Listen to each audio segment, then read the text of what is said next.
Becoming Sister Wives, Chapter 5, Part 4. The only thing that tempered my joy a little bit was knowing that Christine was going to have a hard time with my pregnancy. She was new in the family and 4 months pregnant with her first child. And now here I was pregnant after a 5-year struggle. I was carrying a miracle baby. I was afraid that a lot of the focus would shift from her to me.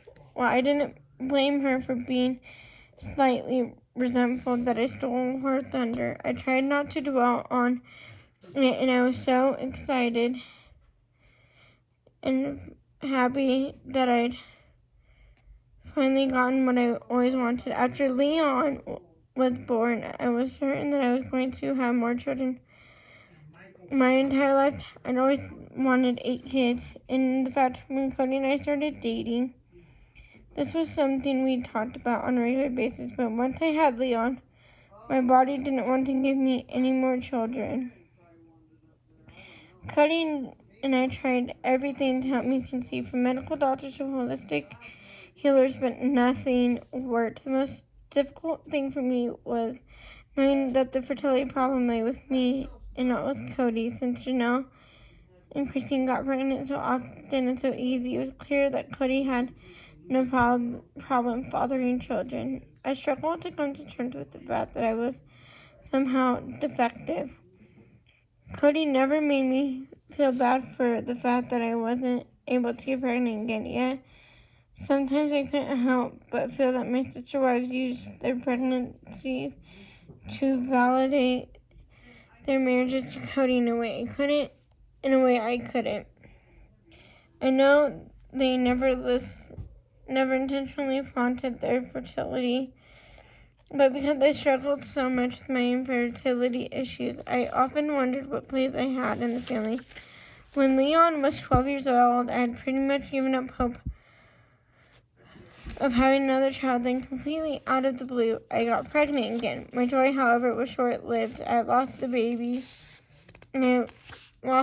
after only a couple months. I was devastated. My body suddenly didn't want to have any more children. I was blessed with the one and I would have to be content with that. There would be no more babies in my future. During the 12 years between Leon's birth and my second unsuccessful pregnancy, our family went through a lot of growing pains. I know that Janelle struggled to find her path in our midst and was always on the lookout for a way to assert her own identity. In such a large family with 3 wives and 12 children, we had to learn to work together to make decisions in a way that put our family first. The root of many of our problems stemmed from 2 issues: our living situation and Cody's jobs. Cody was often employed in positions that required him to travel a lot, which would essentially leave the 3 wives behind functioning as single mothers. During the period when he was on the road a lot, Janelle moved into her own house. Although she and I had been struggling under one roof for nearly 10 years, the separation of our children was difficult. For the most part, we hid our lifestyle from the public, yet there were people who were aware that we were a polygamous family. Some of these people referred to Cody and his families. This always rubbed me the wrong way, despite our differences. We were one big family who happened to be divided into 3 different households. Our separation was causing an identity crisis. And how can you be one unit if you're living apart? How can Cody be the best dad possible if he wasn't present for all of his children all the time? During this time, Janelle and I both had jobs while Christine took care of majority of daycare and homeschooling. Eventually, Cody found a job in Utah that didn't require any travel. This meant he would be present in our children's lives on a much more regular basis. While this was a major and important development in our lives, what really changed our situation and brought us together as a family was when we found a house in which our entire family could live together under one roof. The house had formerly belonged to a polygamous family. It was a large house divided into 3 separate yet attached apartments, one for each wife. This was the perfect solution to our many struggles. It joined us into one unshakable family. The big house allowed us to forget and cement our identity as a family. This house allowed Cody to be home with his kids every night. He would be able to see all of his kids equally. In other words, even if Cody would be at my house on a particular night, he would still be able to see Janelle and Christine's kids, tuck them in, and do all the fatherly things that would have been impossible for him to do if he were still living in separate houses. Around this time, I really started to come to terms with the fact that there were no more biological kids in my future. However, now that we were living in one house, I was able to come to a deeper appreciation of the blessings that plural marriage had provided me. While I cannot have any more children of my own, I have been able, through my sister wife, to give Leon many brothers and sisters. They has siblings her age, peers with whom she can share all the experiences of their age.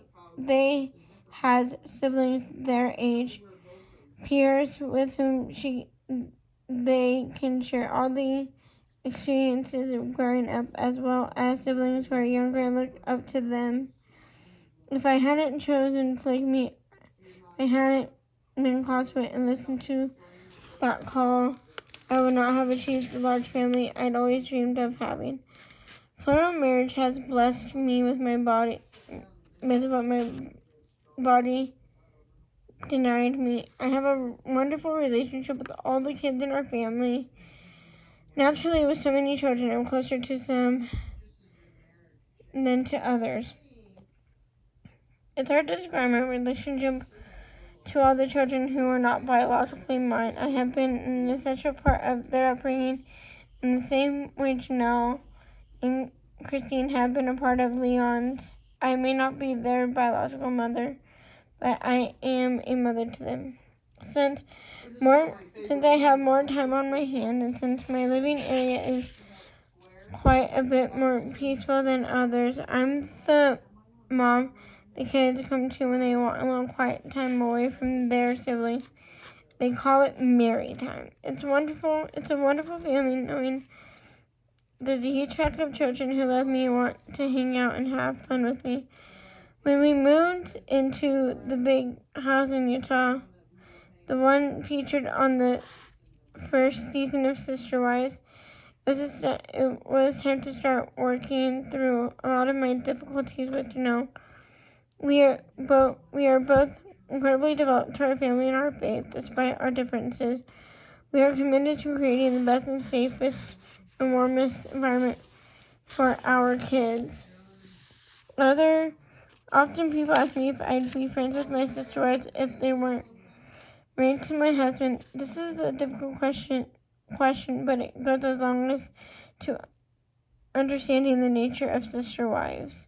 Janelle and I are very different people. We see the world in opposite ways and handle situations in entirely different manners. I'm sure if I weren't married to Cody, our friendship wouldn't have gone past the basic camaraderie.